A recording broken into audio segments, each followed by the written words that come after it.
Vista-se mal e notarão o vestido. Vista-se bem e notarão a mulher. Uma das frases mais célebres da biografada de hoje, Coco Chanel. Numa época em que o mundo era dominado pelos homens e as mulheres que trabalhavam fora eram mal vistas pela sociedade, Coco Chanel foi à luta e se tornou a maior estilista da França e uma das maiores do mundo. Uma autêntica self-made woman, ou a mulher que se fez sozinha. Fundou a marca Chanel, que se tornou um grande império na produção de roupas, sapatos, bolsas, perfumes e acessórios. Hoje em dia, seu nome é sinônimo de elegância e bom gosto. A marca Chanel vale bilhões de dólares em valores atuais. Antes de Chanel lançar sua moda, a maioria das mulheres vestia vestidos longos, com espartilhos apertados, usava joias verdadeiras e cabelos longos. Além de tudo isso, ela foi a criadora que mais incentivou a liberdade da mulher. Ela sempre preferiu o trabalho à conveniência de um bom casamento. Mais uma mulher empresária, pioneira, que vale a pena conhecermos a história. Coco Chanel nasceu na pequena vila de Saumur, França, no dia 19 de agosto de 1883. Seu nome de registro era Gabrielle Bonheur Chanel. Era a segunda dos 5 filhos do casal Jeanne, uma lavadeira, e Albert Chanel, um vendedor ambulante. Gabrielle sempre via sua mãe chorando e sofrendo com os casos extraconjugais do seu pai e ficava revoltada.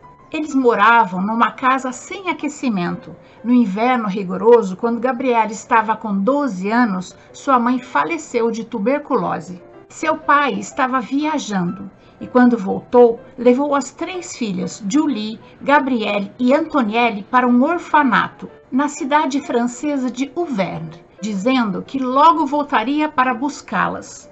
Gabrielle esperou pronta todos os domingos, que era o dia de visita, mas ele nunca mais voltou. As garotas acabaram sendo criadas pelas tias, que era como elas chamavam as freiras do orfanato. Foi no orfanato que Gabrielle aprendeu a costurar. Durante as 8 décadas que ela viveu, ela evitou falar do orfanato. As rígidas disciplinas de lá povoavam sua memória com más lembranças. Tenho sido ingrata com minhas detestáveis tias, disse certa vez Coco Chanel. Devo a elas tudo o que tenho. Afinal, uma criança revoltada acaba se tornando uma pessoa forte e com couraça. Quando fez 18 anos, Gabrielle não podia mais morar no orfanato e foi transferida para um pensionato e começou a trabalhar numa loja de roupas como costureira. Aí cismou que o seu destino era ser artista e passou a cantar as 2 únicas músicas que conhecia bem no La Rotonde, um café local. As canções Keo Keo Kiko e Kikave Cucu, que quer dizer quem viu Cocô, tinham refrões muito parecidos, e por causa deles, os galantes militares do 10º Regimento de Cavalaria, assíduos frequentadores do local, apelidaram-na de Coco. Depois disso, ela nunca mais foi chamada de Gabrielle. Etienne Balsan, filho de um próspero industrial do setor têxtil, fazia parte do 10º Regimento, e quando viu Coco, se interessou por ela.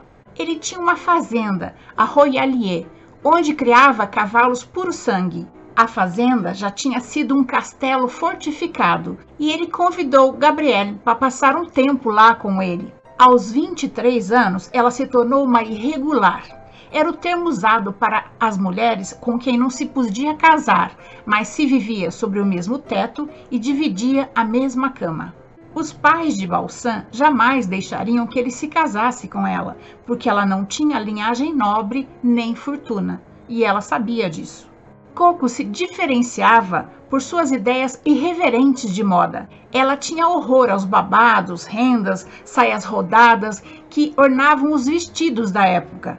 Ela preferia acompanhar Balsan ao hipódromo usando um despojado chapéu de palha preso com um alfinete, e ele achava graça na sua coragem e irreverência. Aos vestidos sóbrios da época, Coco Chanel acrescentava acessórios exóticos, como gravata e paletó, que buscava no guarda-roupa de Balsan. Como ele era magro e de silhueta pequena, suas roupas serviam bem em Chanel. As amigas de Balsan, que frequentavam a fazenda Royalier, na sua maioria artistas, escritoras, esportistas, enfim, pessoas mal faladas pela sociedade moralista, passaram a procurar Coco disputando seus famosos chapeuzinhos. Nessa época, Coco passava parte do dia caminhando nos jardins do castelo, dando um cochilo, lendo um livro e pensava: que vida inútil essa! Quem pode viver com horizontes tão estreitos? Tinha necessidade de produzir, trabalhar, coisa que Balsan relutava em aceitar. No início do século passado, a mulher que trabalhava fora ou era artista ou era operária, que trabalhava por necessidade. O caso de Chanel era diferente, ela queria ser independente. O belo inglês Arthur Capel, amigo de Balsan, entendia as necessidades de Chanel. Ele viu pela primeira vez Coco numa caçada no castelo de Balsan e pediu a ele se podia levá-la para passar o fim de semana com ele, e acabou conquistando-a.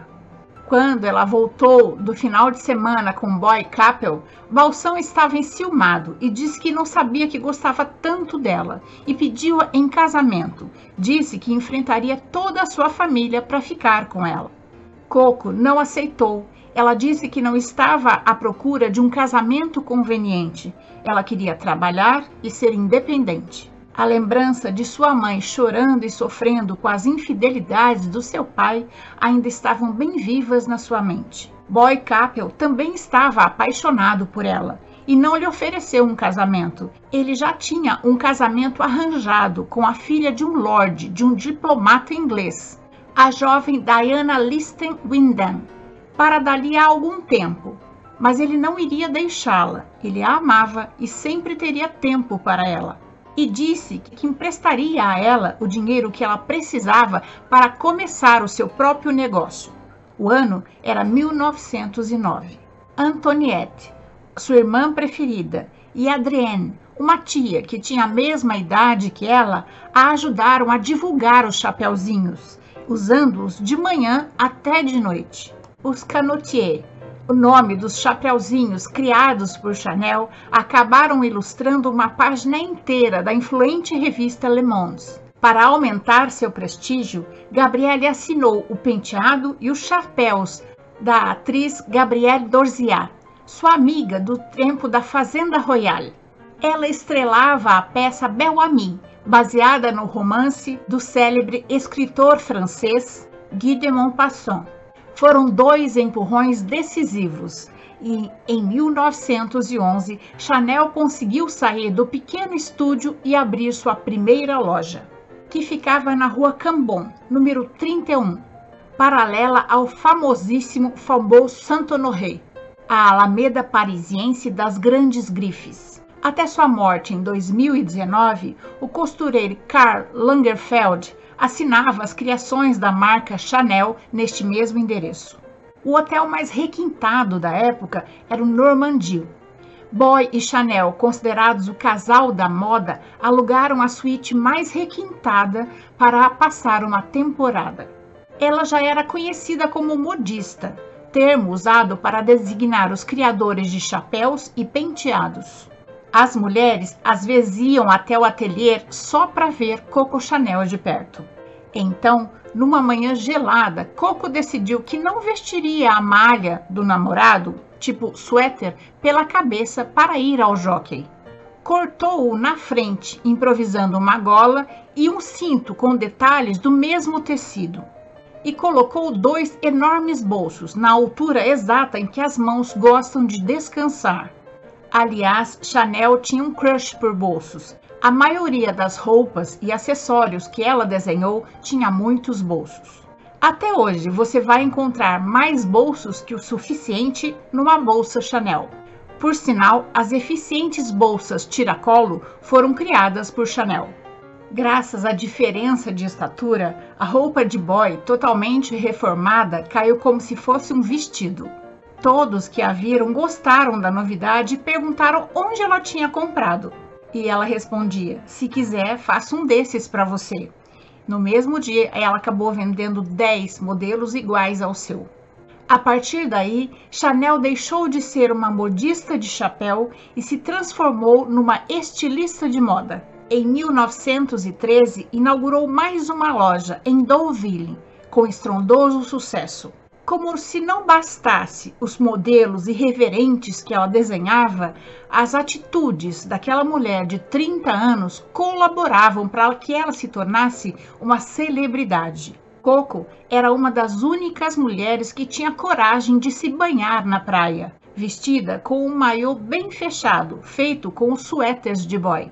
Até então, as mulheres, mesmo para dar um passeio na praia, usavam espartilhos, anáguas, joias e vestidos longos que arrastavam na areia. Uma moda totalmente inadequada, criticava Coco. Na loja, ela vendia blusas com golas rules, inspirada nas roupas dos marinheiros, feitas de malha e de tricô, antes consideradas pouco nobres. E os colunistas passaram a divulgar: Coco Chanel acaba de criar a roupa esporte. A efervescência cultural ainda não anunciava os prenúncios da guerra, que estouraria em 1914 e mataria 8,5 milhões de pessoas em 4 anos. Quando Boy Capel foi convocado para lutar pela Inglaterra, ele mandou um telegrama para Coco dizendo que não fechasse a boutique. E, de fato, a Gabrielle Chanel Modas foi a única loja que permaneceu aberta na cidade de Deauville durante a Primeira Guerra Mundial. Quando as tropas inimigas estacionaram a 30 quilômetros de Paris, a cidade ficou deserta. As damas da sociedade abandonaram suas mansões e apartamentos suntuosos e fugiram para suas casas de veraneio.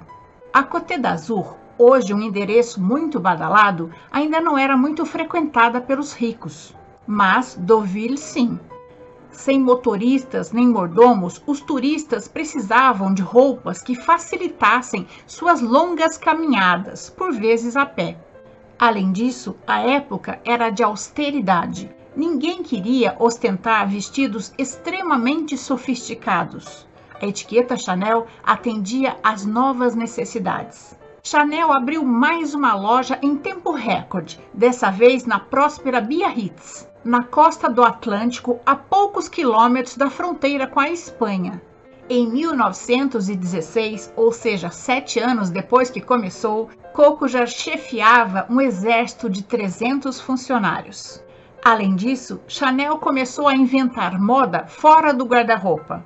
Cortou o cabelo reto na altura do queixo, aparecendo a nuca, coisa que só as atrizes ousavam fazer. Assim surgiu o famoso e elegante corte Chanel. Foi a primeira frequentadora da alta sociedade a exibir uma pele bronzeada de sol. Diminuiu o tamanho das saias, que passaram a exibir os tornozelos. Fez muitos amigos, como o pintor espanhol Pablo Picasso e o extraordinário bailarino russo Nijinsky. 2 dias antes do Natal de 1919, Boy Capel faleceu num acidente de automóvel. Coco Chanel nunca se recuperou dessa perda. Ela pendurou panos pretos nas paredes, na janela, nas cortinas do seu quarto. Essa cena dramática durou algumas horas. Logo ela gritou para o mordomo: "Me tire desse túmulo!" Sua confidente, a esfuziante Misia Serre, uma das modelos prediletas do pintor francês Renoir, que vivia circulando pelos meios artísticos europeus, se tornou sua amante, num escandaloso caso homossexual.